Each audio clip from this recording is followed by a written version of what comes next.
I'm Dr. Kirby Runyon, a planetary geologist at the Planetary Science Institute. Today, I'm excited to introduce you to our community science project, Mapping Impact Melt on the Moon. You don't need to be a scientist, just interested and willing to help. Together, we can contribute to real NASA-funded research and help advance our understanding of lunar geology.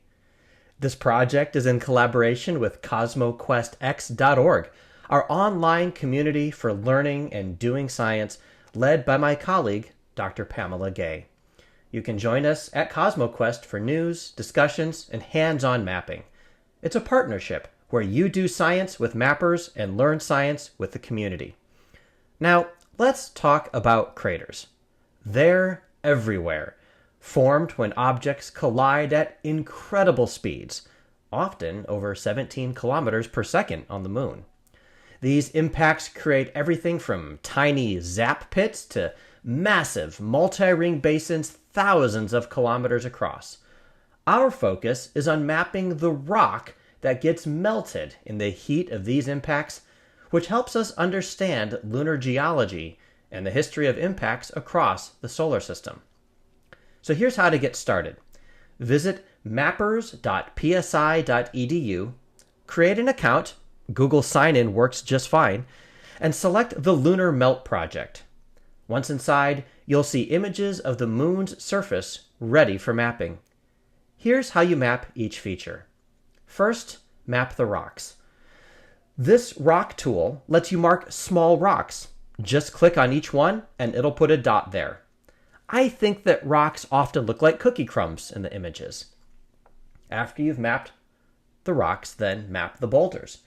Use the boulder tool to draw a line along the longest axis of each boulder. This helps us estimate the strength of the impact melt flows that moved these massive rocks. Finally, map the craters. Select the crater tool. Click the center of a crater, drag to the rim, and click again. Draw the circle to match the actual rim. Accuracy matters. Along those lines, avoid drawing oversized circles around craters. Match the rim as precisely as you can. Only craters above a certain size can be mapped. The tool won't let you select smaller ones. Reference the example images below, which show unmapped versus mapped craters for guidance. When you finish mapping an image, click Submit. The system aggregates everyone's data, highlighting areas of agreement and filtering out outliers. It's like crowdsourced voting for science. A few things to watch out for. Craters can look like bumps due to lighting. Remind yourself that they're holes and they go into the image. If you have questions, you can email me at krunyon, that's Krunyon, at psi.edu, or Pamela at plg@psi.edu. And one more thing, don't worry about making a mistake. Other people are actually going to check your work, and actually your work is sort of a check of other people's work too.